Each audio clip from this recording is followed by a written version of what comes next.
Ladies, I just wanted, I don't know, I was thinking about something and I feel like it's probably appropriate to share while I make my coffee. It's midday. Yeah.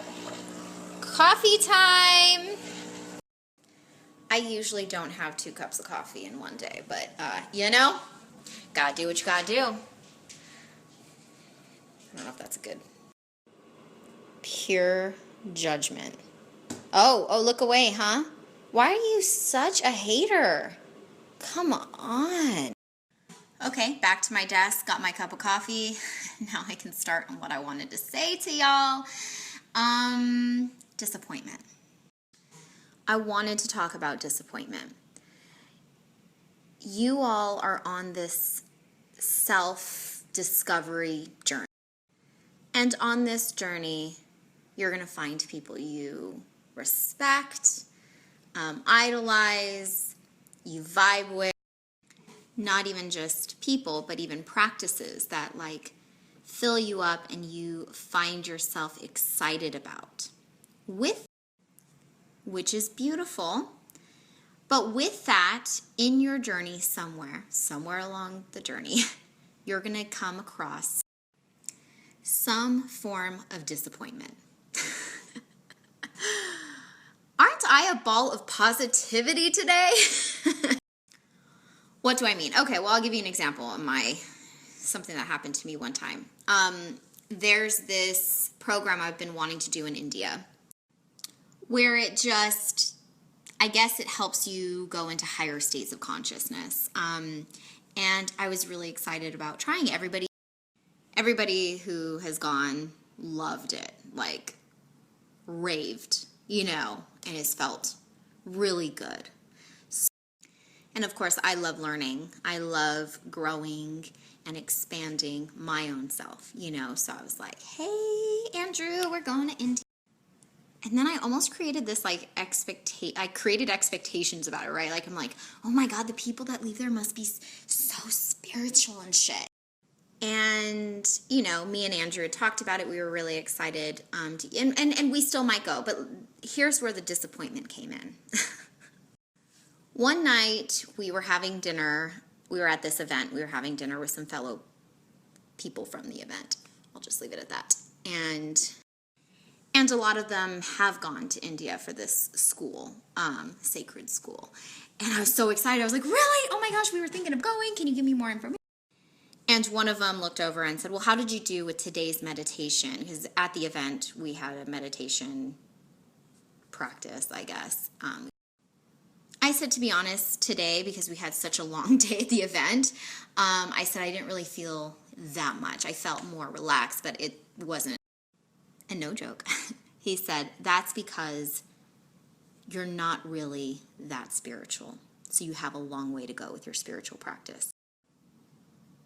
And before I could even get anything out, he continued that he senses the growth that I need. And no joke, this is literally how he's talking to me. Meanwhile, Andrew's like eating his food and like, ugh. And that I don't know spirituality. I don't know spirituality. I'm like, well, no shit, that's why I want to go. But what was coming out of him was pure ego and attachment and identity to what he believed he was. And the more he spoke, the more aggressive he became, which was like, ooh, okay. It's almost like someone talking about which religion is better, theirs or somebody else's, and which practice is better, theirs or somebody else's, which isn't what I feel or have felt spirituality is, which is an expansion of love. It's really getting into connecting to yourself deeper so that you can get into your authentic state and be able to be like a beacon of light, love, and energy, whatever that feels like for you. And when he kept going and going, I swear there was nothing that I could say. Disappointment. I felt disappointment. And I was like, wow, do I really want to go to this now? Because if this this person has so many rules of what spirituality looks like. Is that something that's even for me?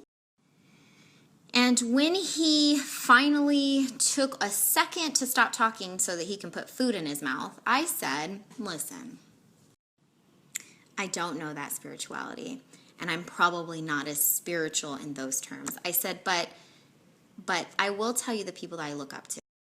Some of the most spiritual people in my life don't go to church, don't fucking meditate, don't go to yoga. These are people who every single day, they walk their talk without even knowing, and they just live with love. There's no ego that comes with it. They're not trying to give you 2 cents. Okay, it's my job, guys, okay? It's my job. They come from a place of presence, stillness, and peace. And these are people in my family, close friends. And so I told him, some of the most spiritual people are the people who don't know that they are. And very bluntly, no joke, didn't even come back at me. He dismissed me and started talking to somebody else. I was like, disappointment. Because I had this idea and expectation of this spiritual universe. And instead, I got somebody who is at a high level there, which I didn't really get, who was a complete asshole. So what I'm trying to say is throughout your journey, you're going to meet people who disappoint you because you're going to have an expectation of what it is. Because you're going to have an expectation on how you think these practices should make you feel or how you think people should be or this, that, or yada, yada. But just like with anything, there's always going to be bad apples. And I guess my most important point of all of this is be disappointed, but never, ever let anyone make you feel that you aren't good enough and that where you are is not good enough. Even if it's your idols. If you meet one of your idols and they make you feel like you're not good enough, you keep fucking going.